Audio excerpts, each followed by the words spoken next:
નમસ્કાર, આપ જોઈ રહ્યા છો સ્પાર્ક ટુડે ન્યૂઝ। હાલોલ નગરપાલિકાના ગાર્ડનમાં લાયન્સ ક્લબ ઓફ સનરાઈઝ દ્વારા નગરપાલિકાના સફાઈ કર્મચારીઓનો સન્માન સમારોહનું એક કાર્યક્રમ યોજવામાં આવ્યો। સફાઈ કર્મચારીઓના સન્માન માટે વિશેષ કાર્યક્રમનું આયોજન કરવામાં આવ્યું હતું। પર્યાવરણ સપ્તાહ અંતર્ગત યોજાયેલા આ કાર્યક્રમમાં શહેરના સફાઈ કર્મચારીઓને તેમની નિષ્ઠાપૂર્વકની સેવા બદલ સન્માનિત કરવામાં આવ્યા હતા। કાર્યક્રમ દરમિયાન કુલ 38 સફાઈ કર્મચારીઓને શાલ ઓઢાડી ફૂલહાર પહેરાવી અને પ્રમાણપત્ર આપી સન્માનિત કરવામાં આવ્યા હતા। સન્માનિત થયેલા કર્મચારીઓમાં 13 મહિલાઓ અને 25 પુરુષોનો સમાવેશ થયો હતો। આ પ્રસંગે તમામ સફાઈ કર્મચારીઓમાં આનંદ અને ગૌરવની લાગણી જોવા મળી હતી। લાયન્સ ક્લબ ઓફ હાલોલ સનરાઈઝના પ્રમુખ રમેશભાઈ રાજાની, ટ્રેઝરર કેતન મહેતા, મંત્રી શૈલેષ પંડ્યા સહિતના આગેવાનો કાર્યક્રમમાં હાજર રહ્યા હતા। પ્રમુખ રમેશભાઈ રાજાની દ્વારા જણાવવામાં આવ્યું હતું કે સફાઈ કર્મચારીઓ શહેરના આરોગ્ય અને સ્વચ્છતા માટે મહત્વપૂર્ણ ભૂમિકા ભજવે છે, તેથી તેમને પ્રોત્સાહન આપવું જોઈએ।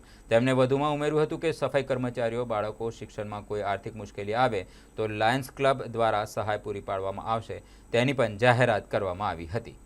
કાર્યક્રમ દ્વારા સફાઈ કર્મચારીઓના કાર્યને માન્યતા આપવાની સાથે સમાજમાં સ્વચ્છતા પ્રત્યે જાગૃતિ ફેલાવવાનો પ્રયાસ કરાયો હતો। તારીખ 22ના રોજ અમે લોકોએ આ એક સફાઈ કર્મીના સન્માન સમારોહ રાખેલો હતો।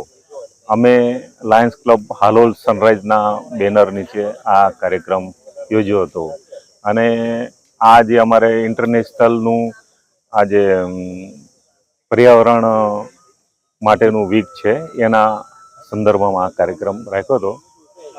હવે અત્યારે હાલોલમાં જે પબ્લિકની ગીચતા વધેલી છે અને જેને લીધેથી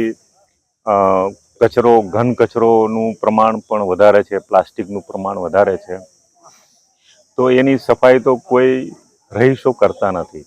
આ જે સફાઈ કર્મીઓ જ કરે છે અને એમને પડતી તકલીફો વિશે કોઈ લગભગ વિચારતું ઓછું હોય છે।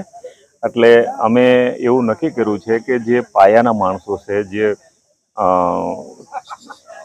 વંચિત માણસો છે, જેને કોઈ દિવસ કોઈ સન્માન આપતું નથી, ને અમે એવું નક્કી કર્યું કે ભાઈ આમનું સન્માન આપી અને એમને પ્રોત્સાહન કરીએ અને એમની શું તકલીફ છે એ જાણી અને પબ્લિકને કેમ રહેવું એની એક જાણ મળે, એટલા માટે આ કાર્યક્રમ યોજ્યો છે। ધન્યવાદ। મારું નામ રમેશ દાયાભાઈ રાજાણી। હું ઉદ્યોગપતિ અને ખેડૂત છું અને સમાજ સેવા કરું છું અને હું લાયન્સ ક્લબ હાલોલનો પ્રમુખ છું।